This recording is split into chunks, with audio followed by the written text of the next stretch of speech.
Assalamualaikum warahmatullahi wabarakatuh.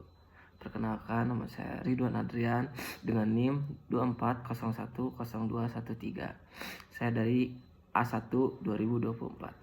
Oke, pada kesempatan ini saya akan mempresentasikan materi mengenai perbedaan budaya dalam ekspresi dan penanganan gangguan mental yang dikaji dalam perspektif bimbingan dan konseling multikultural.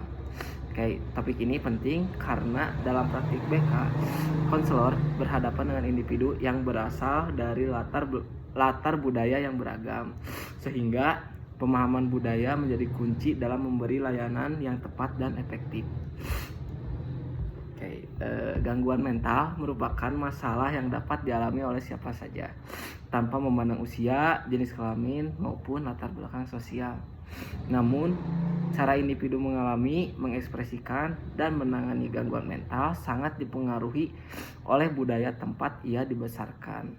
Nah, budaya membentuk cara berpikir, merasakan emosi, berperilaku, serta menentukan apa yang dianggap wajar dan tidak wajar.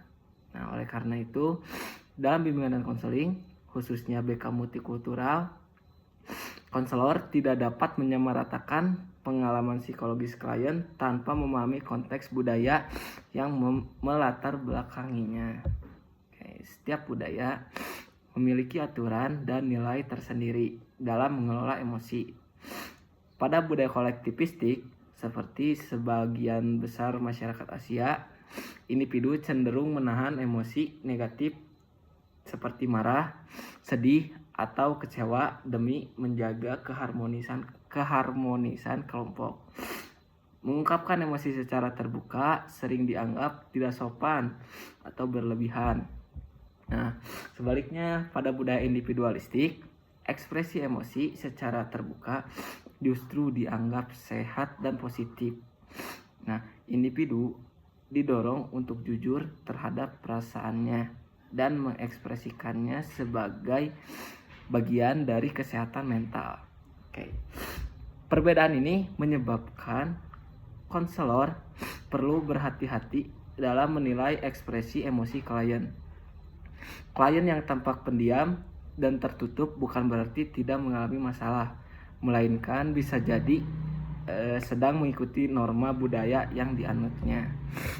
Gangguan mental juga diekspresikan secara berbeda di berbagai budaya.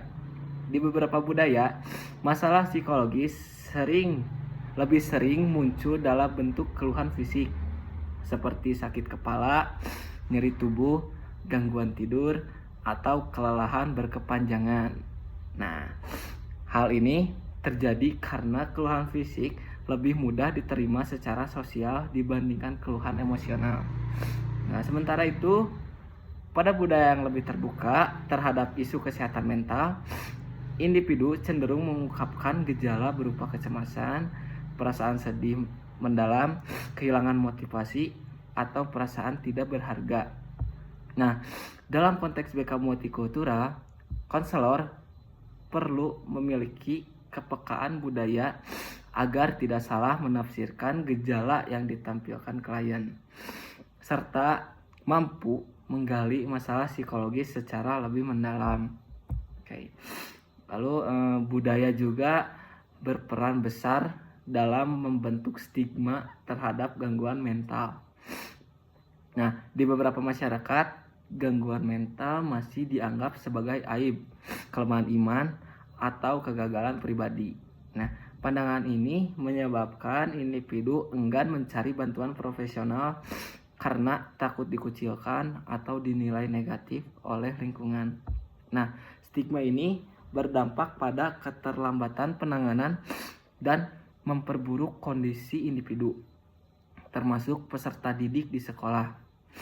Nah, oleh karena itu, konselor memiliki peran penting dalam memberikan edukasi kesehatan mental serta menciptakan lingkungan yang aman dan mendukung.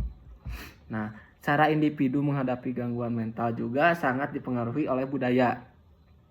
Nah, sebagian individu mengandalkan dukungan keluarga, tokoh agama, atau praktik spiritual sebagai strategi coping utama. Nah, bagi mereka pendekatan ini dianggap lebih bermakna dan menenangkan. Oke, di sisi lain, ada budaya yang lebih menerima bantuan profesional seperti konselor atau psikolog sebagai langkah utama dalam penanganan gangguan mental. Nah, dalam BK multikultural, konselor perlu menghargai strategi coping berbasis budaya tersebut selama tidak membahayakan klien dan berupaya mengintegrasikannya dengan pendekatan konseling yang ilmiah. Nah, berikutnya konselor dituntut memiliki kompetensi multikultural yang mencakup kesadaran terhadap nilai budaya pribadi, pemahaman terhadap budaya klien, serta keterampilan dalam menerapkan intervensi yang sensitif budaya.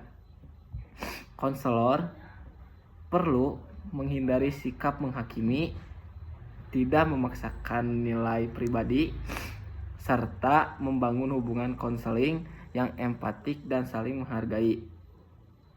Dengan demikian, klien dapat merasa aman dan nyaman dalam mengungkapkan permasalahan yang dialaminya. Oke, jadi sebagai kesimpulan dapat disampaikan bahwa perbedaan budaya sangat memengaruhi cara individu mengekspresikan emosi, menampilkan gejala gangguan mental, serta memilih strategi penanganan.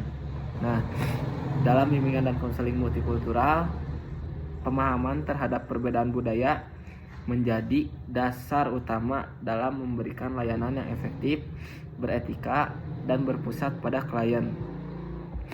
Dengan pendekatan yang sensitif budaya, konselor BK diharapkan mampu membantu klien secara lebih holistik sesuai dengan latar belakang dan kebutuhan masing-masing individu.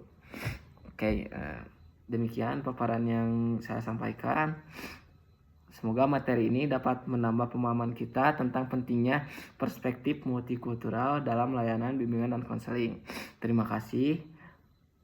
Wassalamualaikum warahmatullahi wabarakatuh.